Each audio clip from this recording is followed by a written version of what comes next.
Halo semuanya, aku Timotius Eka Paksi, bisa dipanggil Timo. Aku dulu KKN di Kepulauan Sangihe di Sulawesi Utara dan timku namanya Senjana Sangihe. Kalau aku Marcelinus Da Vinci, biasa dipanggil Davi. Dulu KKN-nya di Kabupaten Magelang, Ngablak, perbatasan antara Salatiga dan Magelang, dan nama timnya Semarak Ngablak. Oke, kalau aku yang plusnya, aku pastinya dapat experience baru ya di luar Jawa, yang dimana dari lahir sampai sekarang aku tinggal di Jawa, dan pada KKN kemarin kurang lebih 2 bulan aku bisa merasakan bermasyarakat langsung di luar Jawa dan melihat kebudayaan-kebudayaan baru, kebiasaan-kebiasaan baru, serta orang-orang baru yang tidak seperti biasanya aku temui kayak gitu. Untuk minusnya ya karena aku di luar Jawa dan di pulau yang lumayan terpencil, jadi akses internet, listrik itu sedikit tidak seperti di Jawa.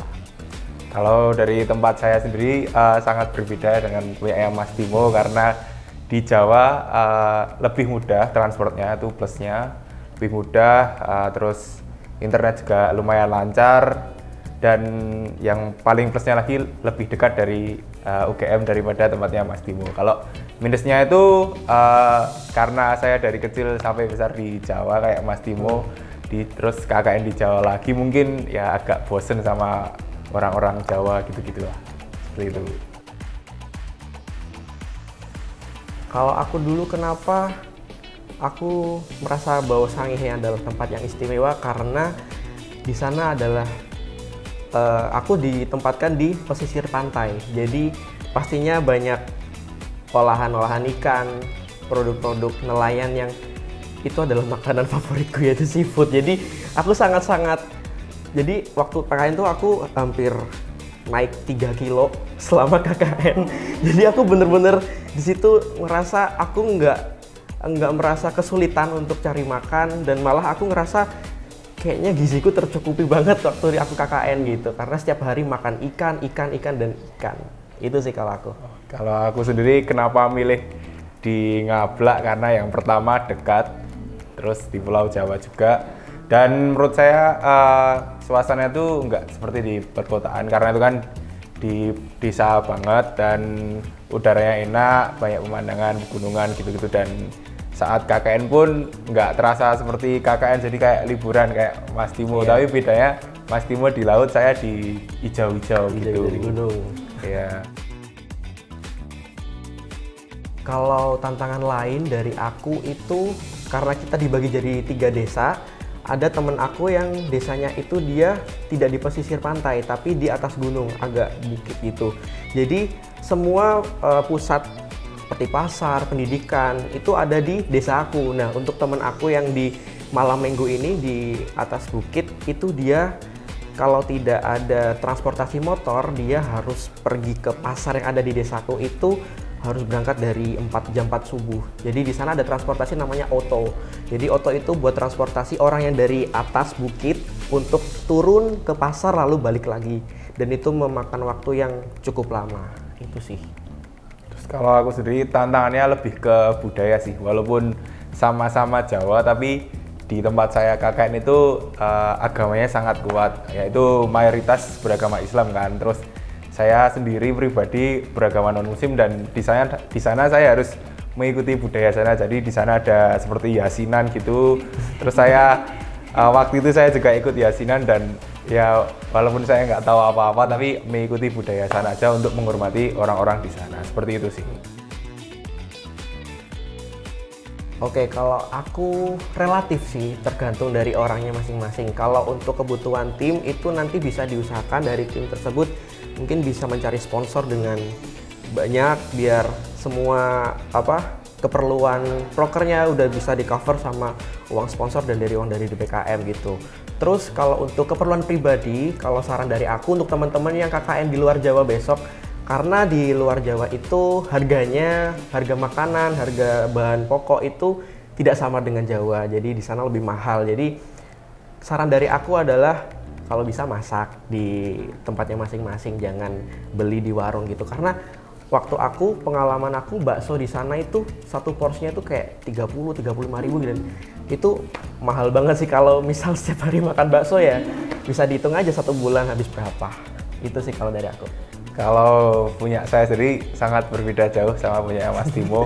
Tapi untuk pengeluaran itu tadi tergantung sama orangnya sih, benar, karena saya sendiri nggak terlalu banyak, tapi teman-teman saya ada yang jajan makanan di luar dan hampir tiap hari, dan karena transportnya nggak sesusah punyanya Mas Timo, jadi mobilitasnya agak mudah gitu. Tapi untuk kita jajan gitu harus turun gunung dulu, mungkin 7-8 kilo, tapi naik motor. Dan teman-teman juga banyak yang beli bakso, terus kita suka beli es pisang hijau Habibie namanya. Nah itu hampir tiap hari kita ke sana, terus di sana ada Rocket Chicken juga. Jadi kita kalau bosen makan di rumah kita beli Rocket Chicken gitu-gitu sih. Aku tuh waktu itu bosen sih dengan makan yang ikan-ikan terus kan. Jadi kadang tuh aku ada waktu kayak ngerasa kangen makanan Jawa gitu. Bolehlah seminggu sekali atau 2 minggu sekali itu makan bakso. Terus pengalaman yang unik adalah di sana itu aku terbantu banget sama ibu pala yang ada, kayak ibu-ibu yang di sana gitu. Jadi setiap hari kita dikirimin makanan. Jadi itu juga salah satu bentuk berkat sih buat tim kita. Jadi kita bisa menghemat sedikit uang lah untuk konsumsi. Itu sih. Makannya itu enak banget, dikirimin ikan-ikan olahan gitu, kayak ikan rica, cakalang. Pokoknya semua jenis ikan dimasakin buat kita dan makanannya enak-enak banget. Dikirimin, jelas. Waktu itu kita juga kurban kan, waktu itu barengan sama Idul Adha, jadi tim KKN saya tuh berkurban ke masjid sekitar dan kita menyantapnya tuh bareng-bareng sama warga di sana, seperti itu. Ya mungkin nggak sesering Mas Timo, tapi ya pasti dikirim makanan lah apa gitu. Kalau aku tiap hari sih. Nah itu. Enak sih. Terus di sana itu kebudayaannya kalau ada acara di desa gitu ya, itu tuh semua orang itu ngasih makanannya dari tiap rumah. Jadi setiap keluarga itu ngasih satu makanan dikumpul jadi satu, terus kita makan bareng gitu. Tuh seru sih. Jadi ngerasa kebersamaannya tuh erat banget gitu. Itu salah satu kelebihannya di sana. Aku ada. Ini menarik banget. Jadi aku tuh ada satu teman, ada 2, yang teman yang satu desa sama aku sama desa sebelah. Itu dua-duanya bawa drone. Dia anak teknik geodesi. Dan teknik geodesi itu dia prokernya adalah kayak ngedrone gitu, terus memetakan wilayah situlah. Gak tau, aku nggak paham. Terus si anak geodesi ini dia ngedrone nih di daerah sana, di perbukitan gitu kan. Kita hutan ya, jadi kayak satu desa hutan, terus satu desa hutan gitu. Nah, dia anak geodesinya di 2, terus dia di jalannya tuh kayak jalan turunan gitu kan, bukit kan. Terus kemudian dia ngedrone. Nah, satu orang ini dia naik motor, satunya di belakang ngeremot ini, kontrol ininya, drone-nya. Terus tiba-tiba drone-nya nggak tahu kenapa dia hilang koneksi. Padahal dia itu sedang ngedrone di atas hutan yang kayak jauh dari pemukiman gitu loh. Kalau kita cari tuh kita harus buka hutan gitu. Terus kemudian si yang bonceng ini dia juga noleh ke atas kan, nyari drone di mana kan. Pada akhirnya mereka jatuh. Kecelakaan, dia nyungsep di situ, terus drone-nya hilang, nggak bisa balik. Dan pada akhirnya kita semua tim di situ sama bapak kepala desa dan orang-orang yang ada, kita cari susur hutan gitu. Dan karena di sana itu erat sekali sama kepercayaan yang masih kayak gitu ya, maksudnya masih ada kayak orang pintar atau apa gitu, mereka menanyakan kalau ternyata tempat yang drone jatuh itu adalah tempat sakral di tempat itu. Katanya bahwa si penunggunya tempat itu tuh menarik si drone-nya itu, kata orang sana. Jadi kita nggak, ternyata ada kayak gini juga ya di sana gitu, kayak wow, pengalaman baru gitu. Terus pengalaman selanjutnya adalah kita susur hutan nih, di tengah hutan banget. Terus aku sendiri sih, aku pakai sandal jepit ke dalam hutan dan aku jatuh, dan pada akhirnya kaki aku sobek kena kayak ranting yang tajam gitu, kayak kesandung, terus seret, dan akhirnya dijahit di puskesmas terdekat, dan itu adalah oleh-oleh yang akan aku kenang sampai kapanpun sih dari KKN di luar Jawa. Itu bener-bener amazing banget. Jadi aku belajar bahwa semuanya itu kita harus menghargai dan kita harus tahu bahwa dimanapun kita berada kita harus punya tata krama lah. Itu sih. Asik ya Mas ya? Iya, jadi kita salahnya waktu itu kita ngedrone sendiri tanpa kita meminta tolong orang situ, orang asli situ untuk nemenin kita. Jadi kita nggak tahu di situ tempatnya ada apa atau apa gitu.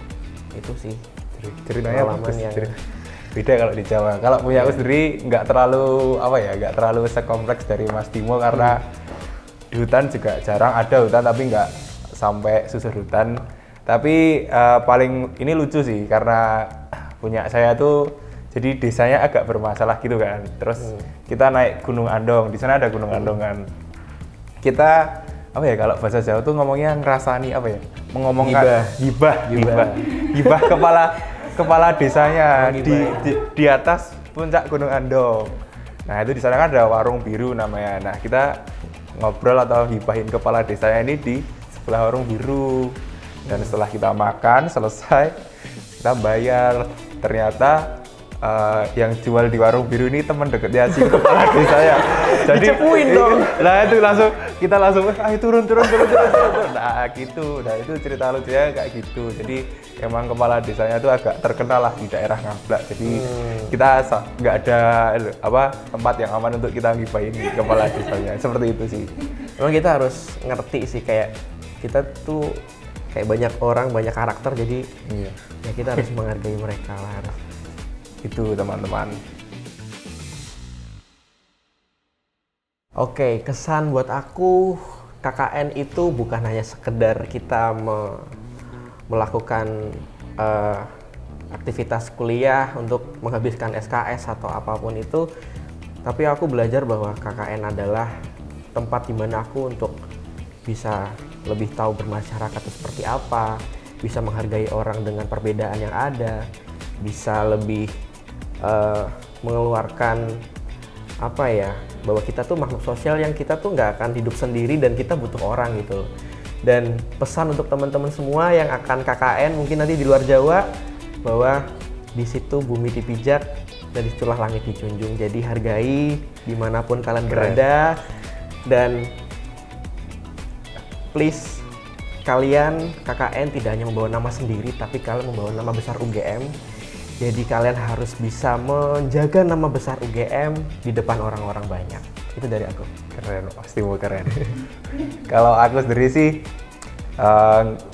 kesannya waktu KKN tuh sangat mengasihkan, nggak tahu kenapa. Mungkin awal-awal nih teman-teman yang mau KKN nih, apa sih KKN nggak jelas, mungkin kayak gitu kan. Nanti kalau teman-teman udah jalan di tengah jalan dan selesai KKN tuh nanti teman-teman bakal ngerasain sendiri sih nanti kangennya tuh seperti apa, walaupun saya cuma deket gitu. Jadi tetap nanti tuh yang paling kerasa tuh kayak kebersamaan teman-teman, terus timnya teman-teman nanti gimana. Dan pesannya untuk teman-teman 21 atau yang mau KKN,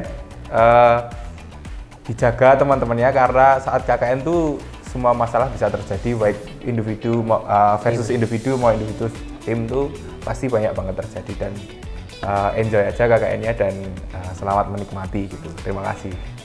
Oke, segitu aja ya obrolan kita hari ini. Terima kasih. Dadah. Dadah, thank you.